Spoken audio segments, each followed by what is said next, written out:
Hola, muy buenas, bienvenidos de nuevo a Stitch Coach.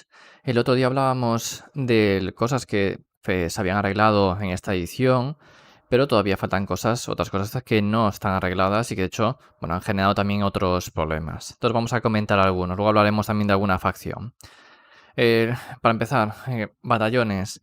Los batallones antiguos, ¿se acordáis que los habían eliminado? Y al eliminarlo, pues quitaron las desventajas, ¿no?, que tenían algunos ejércitos, de que, bueno, algunos libros, algunos tomos enteros, que tenían unos batallones que eran sumamente malos. Recordad que los batallones anteriores te daban one drop, pero mejor que ahora, porque los podías poner las unidades y ibas poniendo de una en una, hasta que el rival decía, ¿solo te queda una? Bueno, pues ya despliego todo el resto mío. Entonces era mucho mejor. Aparte que de eso te daba una ventaja, una regla adicional. Había ejércitos como Zench, por ejemplo, que tenía un batallón en el que podía meter 8 unidades a elegir de una lista, mientras que otros te obligaban, si querías esos batallones, te obligaban a meter, pues a lo mejor un par de unidades que decías, bueno, esta es buena, esta es muy buena, la quiero meter. Esta otra, pues, bueno, es un poco más regular, pero luego te hacía meter, pues, 3 o 4 unidades más que no querías, o que las querías reforzadas y te ponían pues 10 miniaturas o 5 miniaturas y decías pues que no quiero, sin reforzar no me vale esa unidad. Entonces era tanta la desventaja que había ejércitos que no usaban nunca batallones, o sea, hablando de competitivo, sino en el día a día, en partidas pachangas y todo eso, no hay ningún problema en utilizar aquellos batallones. Pero lo que en competitivo había muchos ejércitos que los batallones eran simplemente nada, unas páginas que que estaban en el libro pero sin más. Entonces ahora con la unificación, es decir, con los batallones propios, o sea, los genéricos, pues ahora todos se nutren de ello. ¿Qué sucede? Aún así, sigue habiendo los problemas de que, bueno, problemas de aquella manera, de que hay unos ejércitos que le sacan más rendimiento que otros. El problema de los batallones actuales es que el batallón de un solo drop es muy bueno, o sea, es demasiado bueno en comparación de la mayoría del resto. Que sí, ahora tenemos por ejemplo el Antoria para ganar puntos adicionales, o sea, dados adicionales, que también es bastante bueno. Tuvimos el Bounty Hunters, que era muy bueno.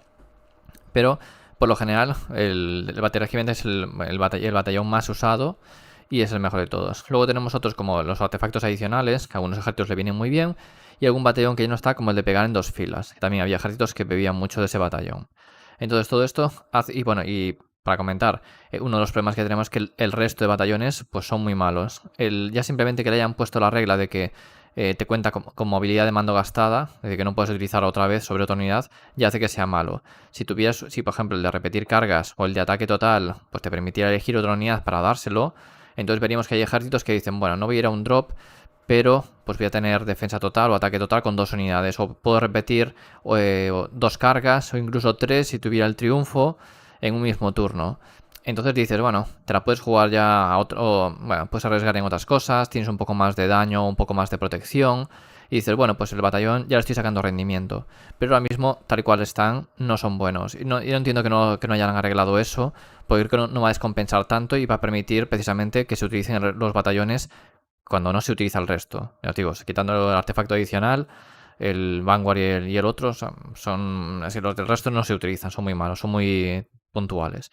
Y luego los ejércitos, algunos tienen propios, pero como decíamos, ya hay una cosa rara como el dosiarcas, que te permite un unificado. Hay alguno más que también te permite unificado. El dosiarcas te permite unificado, pero es peor que el unificado genérico. Y ya vimos a veces, cuando empezamos con las tácticas, decíamos, bueno, es que las tácticas genéricas son mejores que las de los libros. Y vemos que ahora hay algunas de los libros que son mejores que las genéricas. Entonces veremos si cambian por ahí. Esto en cuanto a los batallones. Luego, ya que estábamos hablando de tácticas, estrategias, todo esto, no hay un equilibrio y esto es como ir dando bandazos. Es decir, estamos viendo como en los ejércitos, aparte de que fueron saliendo con tácticas en libro y todo esto, pero fuimos viendo como según pasaron desde que salió esta tercera edición hasta ahora, ha habido bandazos en ciertos ejércitos. Es decir, cambia el Generals y de repente de estar arriba pasan a estar ya del medio para abajo, de estar de abajo empiezan tiran para arriba. Los cambios de los Generals están siendo muy, muy importantes. Antes, en segunda edición, los cambio de un Generals a otro, pues que no te movía tanto. Es decir, cambiaban los mapas, decías, bueno, pues este me viene un poco peor, tal, pero no era tan relevante. Que eran mucho más relevantes los cambios de puntos o cuando salía un libro nuevo. Ahora mismo los Generals son muy, muy importantes. Cambian lo que es las partidas, las listas, todo. El tema de las tácticas y grandes estrategias en menor medida, pues sobre todo las tácticas hacen que sea sumamente importante tener un libro que te permita pues puntuarlas, que te permita a su vez también pues hacer el resto de, o sea, tener presencia en mesa, matar enemigos, etcétera. Entonces es muy importante y esto es uno de los mayores desniveles que hay en el juego. Si tú tienes un libro que no puede hacer 25 puntos en lo que sea en 5 turnos, 25, bueno, poniendo más o menos por lo general, ¿no? 3 por objetivos y 2 por las tácticas. Entonces, pues si consigues hacer 25 puntos o al menos entre 20 y 25, pues bueno, puedes decir que tienes un libro que puntúa bien. Si tienes menos, ya estás teniendo un libro con defectos. Te puedes decir, bueno, pues entonces voy a jugar a destrozar al rival. Pues que si tampoco tienes eso, pues entonces empiezan las carencias. Cuando coges un libro y empiezas a ver, dices, pues soy mejor que mis enemigos pegando, no. Soy mejor cogiendo objetivos, no. Soy mejor puntuando, no. Pues entonces tienes un problema. Hay que ir destacando en varias áreas, no te vale solo una. Luego, reglas de lealtad. Las reglas de lealtad también están suponiendo un dolor de cabeza.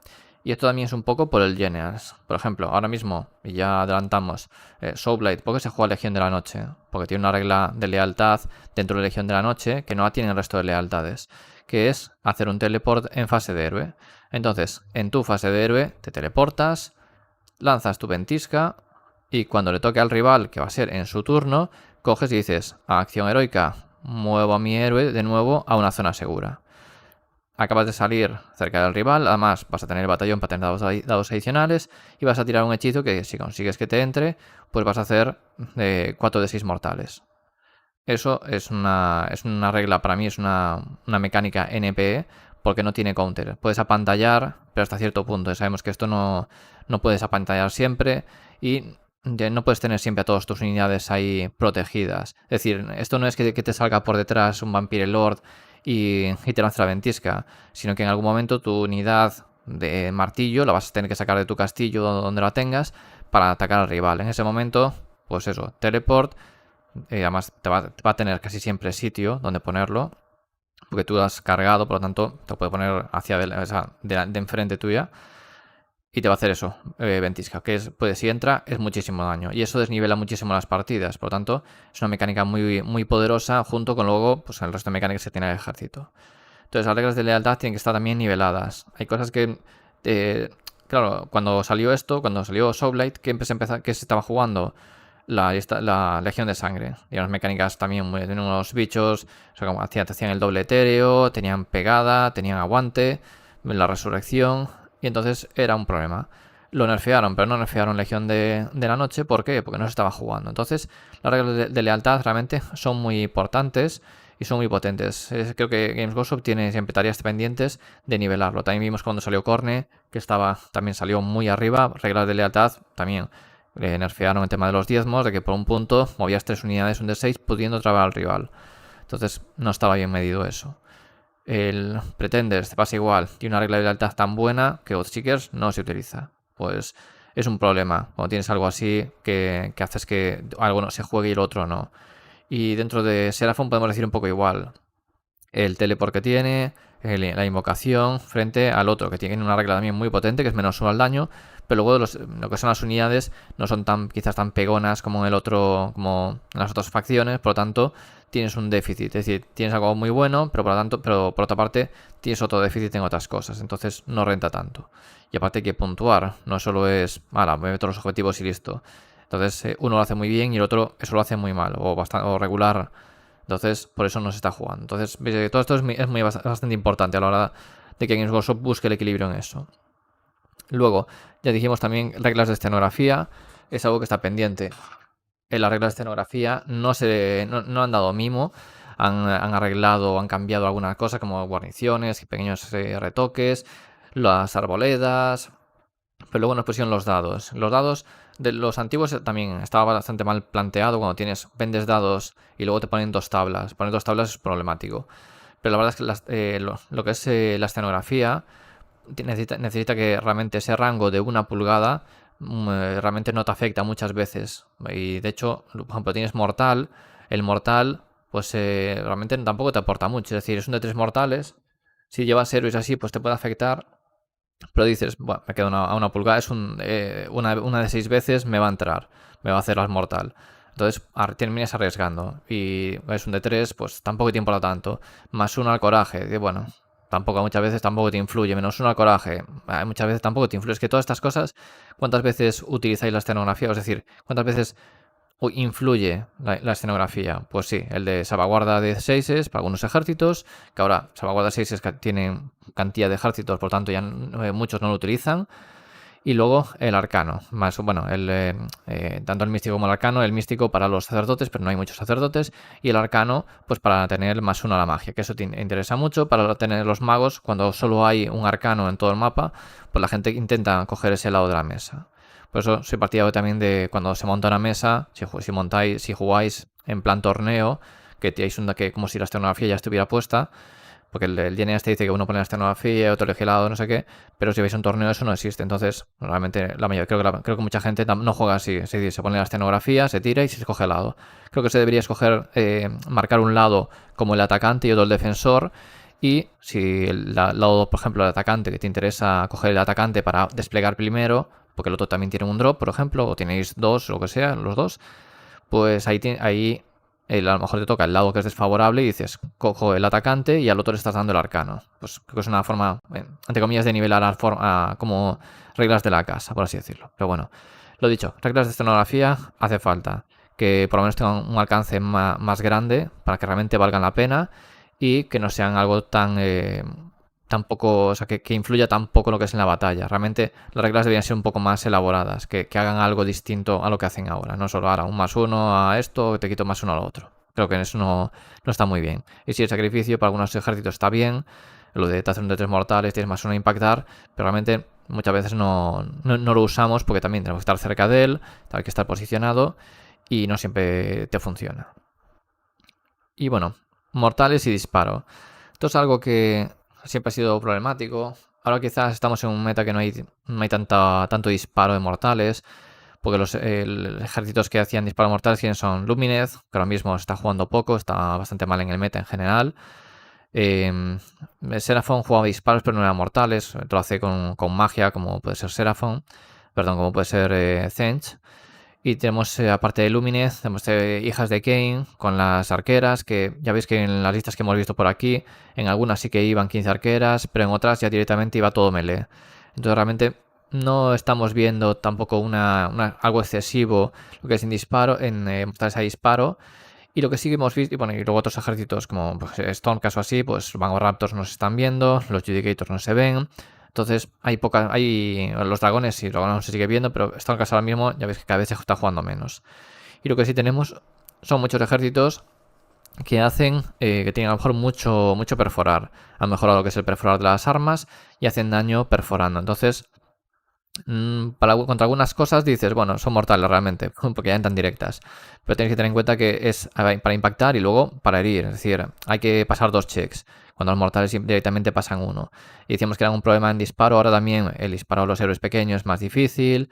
Pero bueno, el que haya menos mortales a disparo, que esto es algo que se va moviendo en el meta, es decir, según vayan subiendo y bajando los ejércitos, aparecen y desaparecen, por lo que decíamos.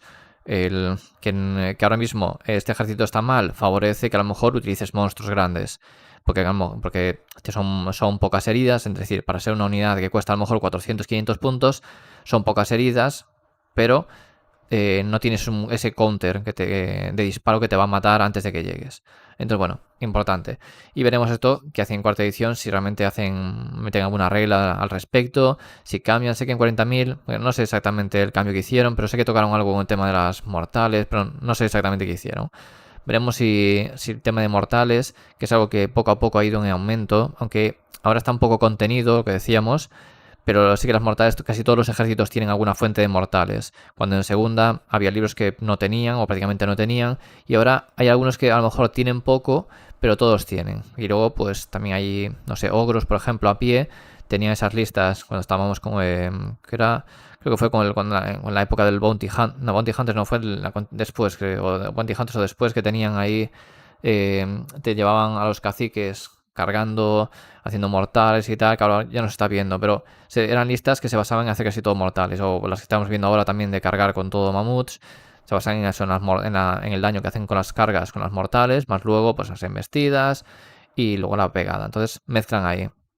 Pero os digo, no hay tantos ejércitos que vivan tanto de las mortales. Sino, eso del Ren sí que hay.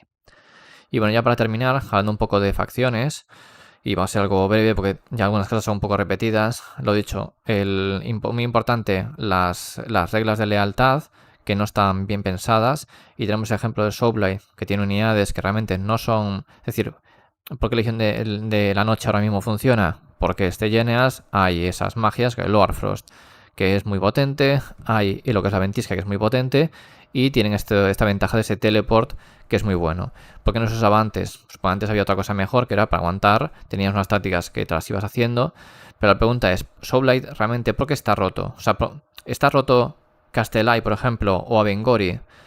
Pues no. Por una parte, si llevas Castellai y Avengori, o si juegas, para decirlo un poco así, si juegas puro Castellai, con tus... Es decir, te metes ahí todo vampiros o máximo que puedas de vampiros, estás perdiendo ya como 2 o 3 tácticas que podías hacer con unidades invocables. O si tienes pocas unidades invocables, no aprovechas bien tu habilidad de lealtad. Juegas un poco más lo que es a matar, un poco más élite, juegas distinto. ¿Y qué pasa? Que eso realmente no es bueno para Soulblade. No es bueno en el sentido de que tienes unas tácticas que son mejores utilizando otras unidades y no le sacas rendimiento. Por eso veis a veces listas de Virkos que realmente todo lleva pues cosas invocables y dices, pero esta lista no tiene daño. No, pero da igual, no hace falta tener daño, porque tiene tanto aguante entre resucitar más luego todas las unidades que tiene en mesa, todas las heridas que tiene, más las que regenera, más las que reinvoca. Pues con eso tiene tanta presencia en mesa que los objetivos los captura muy bien, tiene eso para conseguir bastantes puntos por objetivos y las tácticas también te va a buscar la forma de hacerlas, lo tiene bastante fácil. Entonces, es importante, Castellai y Avengori no funcionan tan bien por el tema de tácticas. Si las tácticas fueran más sencillas, Castellai y Avengori estarían rotos. Bueno, eso ya habría que verlo. Eso ya es más cuestionable, porque tienen otras herramientas. Castellai puede llegar a tener muchísimo daño. Avengori con los monstruos puede hacer ahí sus cosas, pero decimos, Leyendas no favorece, las reglas del propio libro no favorecen estas subfacciones. Tenemos el caso de Osiarcas, por ejemplo, donde el problema que tiene Osiarcas es un tema puntos. Y veremos cómo lo hacen, porque realmente si la Immortis Guard, por ejemplo, la pones a 250 puntos, pues a lo mejor se busca ahí la manera de quitar un héroe o hacer una modificación con tal de poder tener lo que es a esa Immortis, seguir teniéndola ahí, curándola y todo eso. Entonces ya veremos si realmente no meten algún cambio de lealtad o alguna otra cosa. Recordemos que en el Genesis anterior realmente no iba bien del todo. A ver, realmente estaba ganando bastante Osiarcas, pero no estaba ni de lejos tan bien como lo está ahora. Y realmente hay varios motivos. Primero, que se han adaptado las listas. Antes también había muy poco tiempo desde que salió para preparar las listas. Y bueno, un poco con el tiempo se adaptaron y en este General se adaptó muy bien para buscar de tener casi siempre tácticas que puedas hacer. Y si no tienes tácticas para hacer, pues dices, pues revientas al rival y el rival tampoco las va a hacer. Entonces juegas un poco por ahí. Pero más o menos se fue adaptando. Y claro, el problema es ¿cómo retocas esto? Porque si subes un poco los puntos a algunas unidades, te siguen metiendo las de Immortis Guard que se hacen inmortales, pues a lo mejor pues limitando lo que puedes resucitar, cambiando Mirada Nula que hace counter a ciertos ejércitos para que realmente sea más débil. Si tienes que quitar lo que sea tu general, tu héroe pequeño, que no creo que vaya a ser el caso, pues ya tienes más complicado que esa gran estrategia. Es decir, hay varias cosas que se pueden hacer ahí para que realmente el ejército tenga más problemas. Si tienen que quitar a Arkan porque subes puntos a Arkan, realmente, o a Catacross, cualquiera de los dos. O sea, ahí se genera lo que es un problema de que la lista sube de puntos y dices, ¿y ahora cómo hago? Porque vas a quitar cosas. Imagínate que quitas la Immortis porque es demasiado cara y metes Star. Que es la pregunta que hago es, si en este ejército, sin Osiarcas, no hubiera el Immortis Guard, que aparte también hace Body Guard, a los serios y todo esto, pues es tan importante. Si no hubiera la Immortis Guard y cambiamos eso por Stalkers, por ejemplo, ¿seguiría estando tan arriba o seguiría estando tan roto el ejército? Pues a lo mejor el problema es la Immortis Guard y no el resto. Esto es lo que Games Workshop tiene que valorar y ver realmente dónde está el problema. Porque si ahora de repente subes, imagínate, 40 puntos a todos los héroes, pues a lo mejor en listas que podían ir solo con Arcan o solo con Catacross, pues también se vuelven difíciles de jugar. Y realmente el foco es la Immortis. Pero bueno, ya veremos a ver cómo gestionan eso. Otros ejércitos que están por ahí, dijimos antes, Slanes.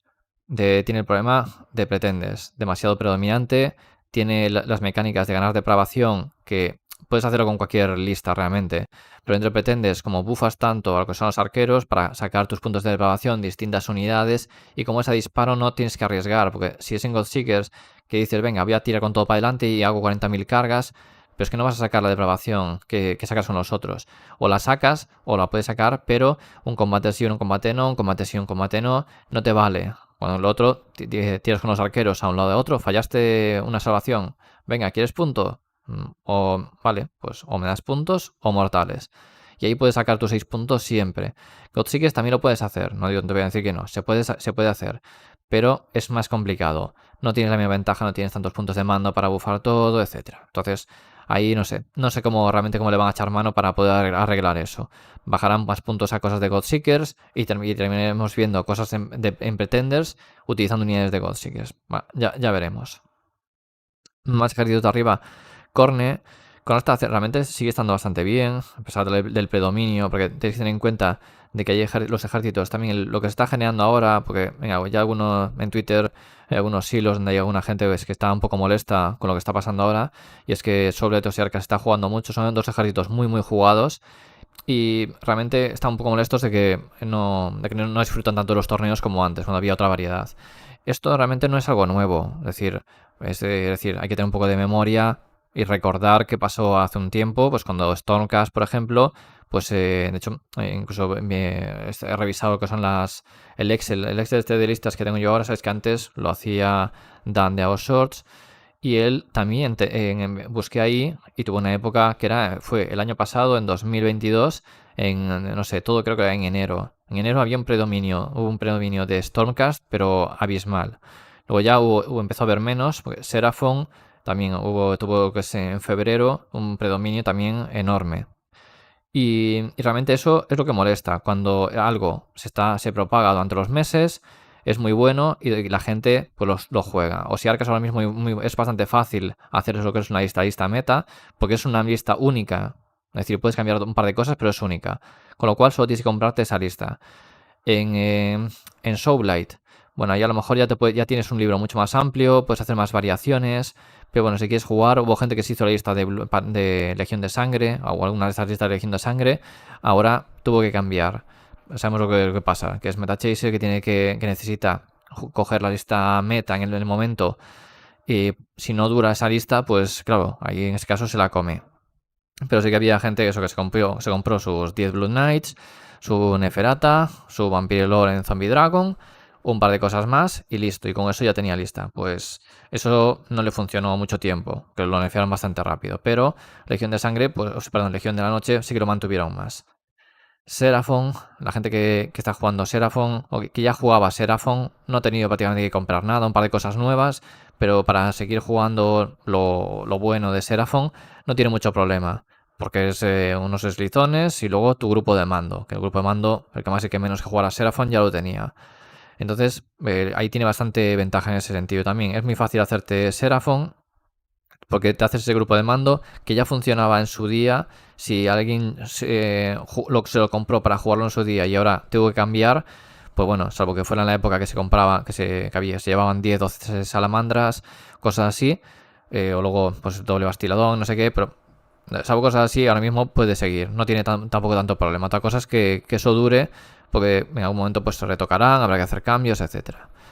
Entonces eso, para terminar, cosas importantes de todo esto, ejércitos que son monolista o que tienen listas muy cerradas, que se juegan muy pocas cosas, a pesar de tener un Battletome más grande o más pequeño, se juegan cosas muy concretas, por lo tanto facilita o favorece que la gente pues juegue lo mismo, es decir, esto es lo más óptimo, pues yo también lo voy a jugar. A lo mejor prueba otras cosas, dicen lo más óptimo es eso, y se va eso. Entonces tiene listas clónicas una y otra vez, y eso genera pues un disgusto en los jugadores, es decir, se pierde diversión por ahí. Así que bueno, nada más, vamos a ir dejándolo por aquí. Hemos comentado algunos aspectos que creo que están pendientes aquí de Games Workshop meta mano. Ya veremos a ver cómo lo va haciendo. Y bueno, podéis dejar también, pues si vosotros tenéis alguna cosa también que no os gusta, que seguro que lo hay, pues, el encarnado, por ejemplo. Es que habrá gente que va a dedicar encarnado, ya no lo he dicho, porque el encarnado también lo he comentado varias veces, lo de que pueda estar a nivel 3 todo el tiempo. O sea, a nivel 2, nivel 3 que se está alimentando porque echas ruptura y así se come tus propios hechizos. Creo que también es una mecánica que deberían cambiar, o por lo menos que no fuera tan fácil, porque por encima estás a nivel 2, nivel 3, tienes bonificadores a lanzar a comerte hechizos, tienes hechizos que cuestan bastante poco, 30 puntos y así, que son de nivel, o sea, dificultad 5 o 6, es muy fácil disiparlo. Entonces creo que tienen que echar la mano a esas cosas. Así que eso, podéis dejar el comentario si tenéis alguna duda o queréis comentar algo adicional. Y nada más, espero que os haya gustado el vídeo y hasta la próxima.